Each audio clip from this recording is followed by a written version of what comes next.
Star Wars Episode 9 writer Chris Terrio has been talking a lot about the Rise of Skywalker, and he's being way more real than you might expect. What's up, everybody? It's Josh. Welcome back to the channel. Do me a favor and chop that like button, and let's get right into it. So yeah, Chris Terrio is doing a lot of interviews, and really surprisingly, he's being very open about things that you might not think he would normally be open about. I mean, a lot of these guys, especially around these big tentpole movies when it comes to like Disney and stuff, they're towing the company line. They don't want to say anything to ruffle any feathers or upset anybody, but Chris Terrio's been pretty freaking open. So let's go over some of the things that he said. I did get a lot of recommendations to talk about this stuff, and yes, Star Wars fans, I'm still going to be doing Star Wars content even as we shift into a lot more Marvel stuff in 2020. So we're going to try to make everybody happy. Okay, so first I'm going to go over a few questions that he answered for The Hollywood Reporter, and then I'm going to talk about some stuff he said about Kelly Marie Tran, and of course the film being possibly split into two parts. Very interesting stuff. First question asked says, many fans, including myself, appreciated how The Last Jedi democratized the Force. While I understand the choice to connect Rey to a notable bloodline,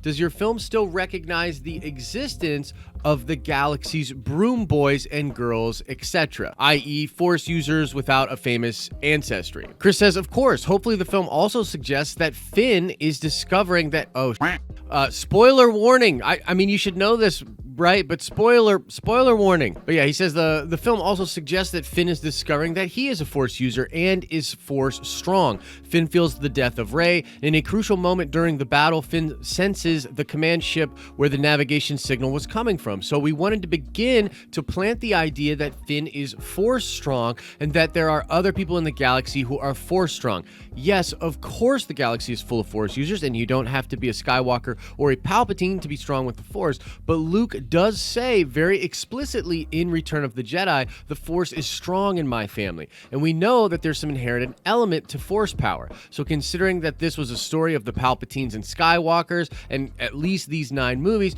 we decided to focus on the family part. Rey descending from a Palpatine doesn't negate the idea of that kids with brooms, Finn, or any other number of people in the galaxy can be strong with the Force. It just happens that this young girl that we found in Episode 7, which really has the structure of a fairy tale, is royalty of the dark side. What we discover in this movie, and hopefully in the retrospect, is that she's essentially a princess who's being raised as an orphan. The idea that this royalty of the dark side would be found as a scavenger in the middle of nowhere, literally living off the ruins of the old war that was created by her ancestors, felt really strong to us. We couldn't agree more with the debate about the democratization of the Force, but for the purposes of this story, we thought that it was a more interesting and mythic answer if it turned out that Rey descended from one of the families that had been at the center of this whole saga the entire time. In the end, the film asserts that there are things stronger than blood because she chooses a different family for herself. Now, let me stop for a second and say that I just absolutely love this answer. There's a little bit more that he gets into with this whole thing here, so I'll save like all of my complete thoughts. But yeah, I really like this answer. It also reminds me of some really interesting stuff that Adam Driver said around the time of The Force Awakens. He actually refers to Rey as a princess, as this princess that's hiding. And so it's really interesting. Like, you know, we don't know for sure, but it does feel as though JJ did want to do this Palpatine thing with Rey the entire time, and that it was kind of something that Ryan just went away from. But yeah, I think it's a totally fair point to bring up that Finn is shown to be not only Force sensitive, but Force strong, which also seems to be something that's hinted at in TFA.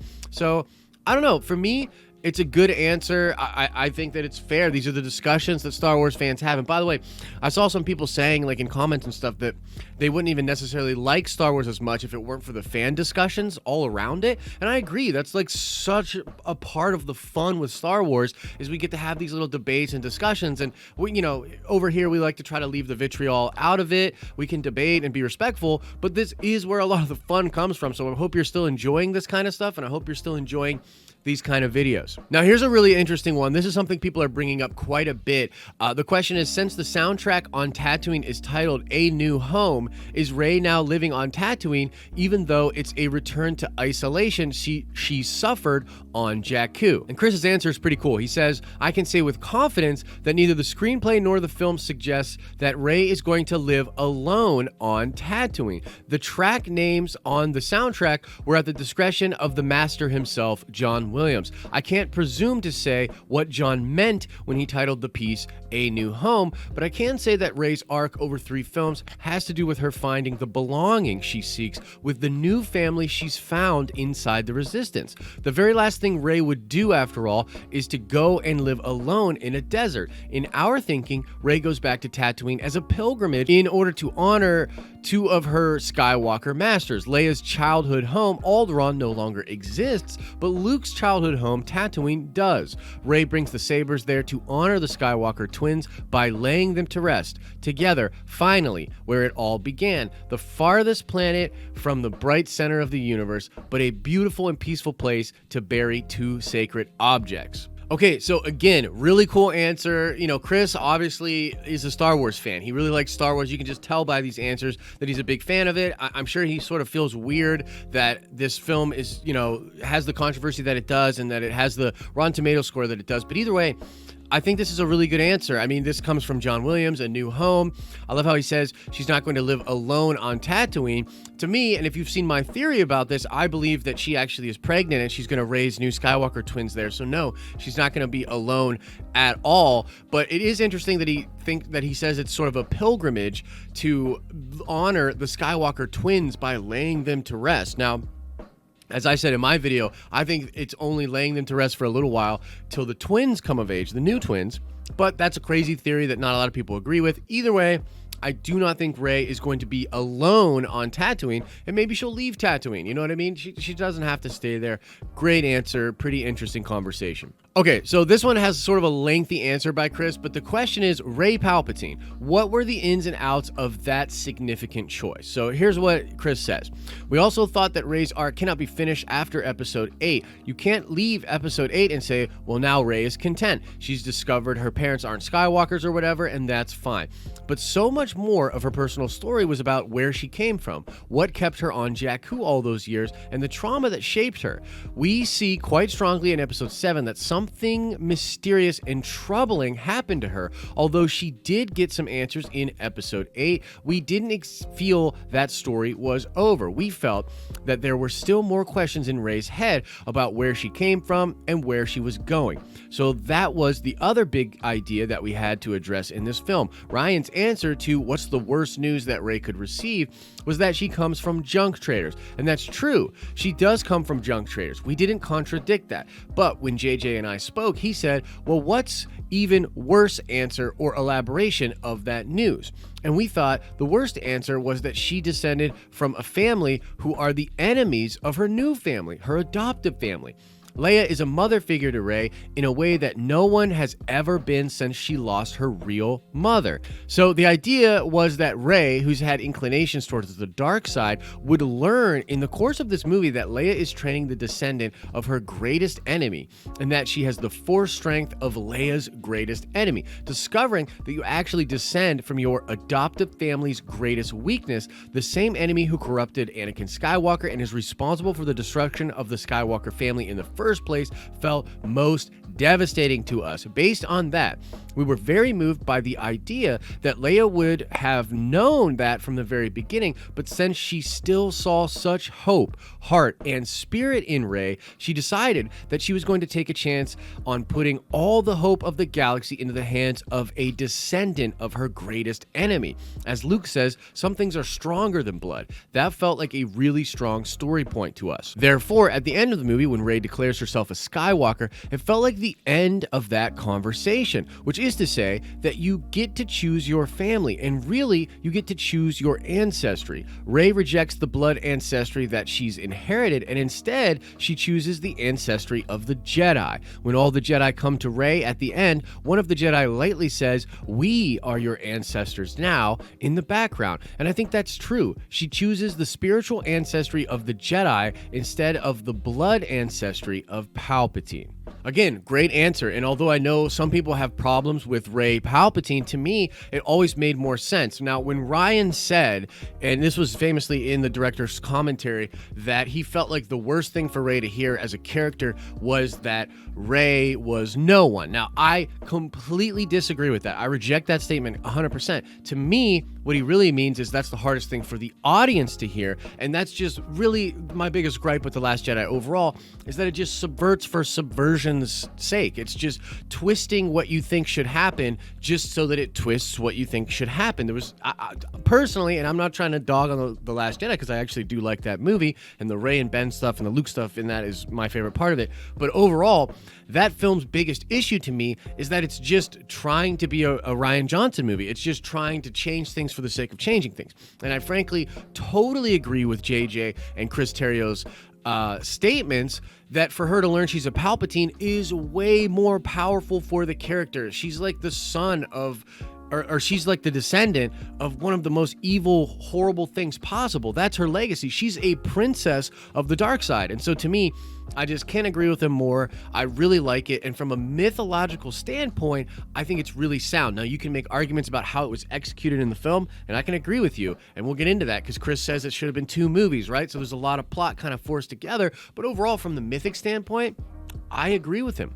Okay, so this is another really interesting question. The question is, when Luke appeared on Crate in The Last Jedi, he apologized to Leia for turning his back on the fight, the Jedi Order, and his legacy. He basically admitted that the guy who tossed his lightsaber aside on Ahch-To was wrong before sacrificing his life to save the Resistance and spread hope throughout the galaxy. However, I've already noticed that people are projecting the notion that Luke's line, "A Jedi's weapon deserves more respect," was a swipe at Rian Johnson's first act choice to have him throw the weapon away. However, I thought you were reaffirming the very conclusion that Rian arrived at for Luke and how Luke was wrong. And Chris goes on to say that's exactly right. Those people who see it as a meta argument between JJ and Rian are missing the point. I think at the end of The Last Jedi, Luke has changed. When people look at that, I feel like they misread the ending of The Last Jedi. Throughout The Last Jedi, Luke is stuck, just as so many of the characters in Empire Strikes Back were stuck. The Falcon's hyperdrive was literally stuck. Last Jedi is really strong middle act because it seems like everyone is spinning their wheels and stuck in a certain ways, just as they are in The Empire Strikes Back. I mean that in the sense that everyone is trying to move forward, but as any middle act, they can't quite figure that out. When Luke says a Jedi's weapon deserves more respect in episode 9, that's Luke speaking. That's his own character. He's making fun of himself. He's saying to Rey, please don't make the same mistakes that I did. There's another theme of the film. How do we learn from our ancestors? How do we learn from our parents? How do we learn from the previous generation? How do we learn from all the good things that they did but not repeat their mistakes? In that moment, it is truly a character moment because we quite deliberately set up the same situation of tossing a saber, but this time Luke is there to save Rey from making a bad choice. I think it would be a bad misreading to think that there was somehow me and JJ having an argument with Rian. It was more like we were in dialogue with Rian by using what Luke did at the beginning of The Last Jedi to now say that history will not repeat itself and all these characters have grown. Now, this is kind of an interesting question because I sort of really agree with what Chris is saying, and then I kind of call a little bit of BS on it as well. Because, frankly, there's way too much in the film that clearly looks to retcon things that happen in The Last Jedi that you can't just simply say this film is just continuing a conversation. I disagree with that. There's certainly stuff in Rise of Skywalker that's meant to sort of reestablish things, that sort of reestablish the status quo with Star Wars. But when it comes to this very point, I actually do agree with him. And this is something I even talked with Jason Ward about. The fact is, Luke goes on an arc in The Last Jedi. He was clearly wrong. He clearly was being a coward. He found his way back to being the hero he needed to be and reestablished his mythic status by projecting himself halfway across the galaxy, sacrificing himself to save the Resistance. That's the whole point of the end of that movie and the point of the end with the story that the broom kids on Canto Bight are talking about. Luke Skywalker reestablishes mythic status. So when we find him in episode 9, this is just where he is at now. He has had that arc and now he's back to the way that he was. was. And yeah, he's totally making fun of himself. But yeah, he is also trying to make sure that Rey doesn't make that same mistake. So I really like the answer. I think it is well thought out. That scene in particular is not meant to throw shade at The Last Jedi. And I don't think JJ and Chris are trying to throw shade at Ryan, but they're trying to take what he did, which was a turnover here, and kind of turn it back. So I don't know, a little bit of good, a little bit of bad in that answer. And I guess that brings me to another really weird part of this whole conversation, and this would have to do with Reys Ticco. Now, Reys Ticco has literally less than 2 minutes of screen time in The Rise of Skywalker, and some people are upset about that. And Chris was explaining in interviews that this was because they left a known character that they liked back with Leia because of the way they had to do the Leia scenes. It just helped to have other actors and people around her. And unfortunately, a lot of the stuff that they shot with Rey and Leia just didn't kind of work. Like, they cut a lot of Leia out of the film eventually, which meant they cut a lot of Rose out of the film as well. And I know there's a lot of contention around Kelly Marie Tran, her character, her exile of social media. Was she bullied off or whatever? The bottom line is, like, look, there's a lot of unreasonable people making, like, I saw this stupid headline that was like, episode 9 writer blames Carrie Fisher for the fact that Reys Ticco isn't in the movie. And I'm just like, wow, this is clickbait 2019. This is where we're at.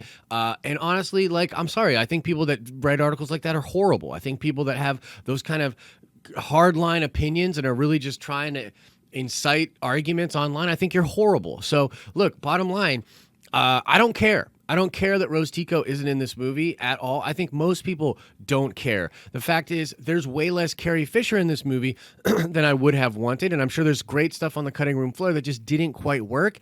And yeah, it's very possible that Rose is in a lot of those scenes too, but either way, people are making mountains out of molehills with this, but I just wanted to address it because it's something people are talking about. Now, the last thing I want to go over here is this idea of splitting episode 9 into 2 films. He was asked about whether or not he would have liked to split it into 2 films. And again, he gives a really surprising answer. And this is coming from an article on Cinema Blend. But he said, I wish we could have done that. There's a lot of plot in the movie. And as a writer, you always want scenes to let the plot breathe more. If there were a good way of doing it, splitting it would have been my dream. Now, what's interesting about this is there were actually rumors that this film was going to be split into 2 parts, and people felt different ways about it. But according to this article and according to a lot of the interviews out there, you know, Chris Terrio kind of admits that this was never a serious conversation. This was nothing that Disney even really considered. I'm sure it was talked about. And the bottom line is there's a lot of plot in this film. I think what this really means, and I think this is just a big problem with the sequel trilogy in general, is that had there been a really established plan, then a lot of this stuff would have made more sense and it would have had more time to breathe naturally. And frankly, like, this trilogy really should have just been all handled by JJ, and I'm sure people still would have found issue with it. We still would have had controversy, but I think that there would have been way less of the controversy that's going on now. I mean, Episode 8 and Episode 9 really feel disjointed. I know, you know, people are trying to say that it's not. I think that's crazy. They're super disjointed. The whole trilogy is super disjointed. And you're talking to someone that likes it. I like this trilogy.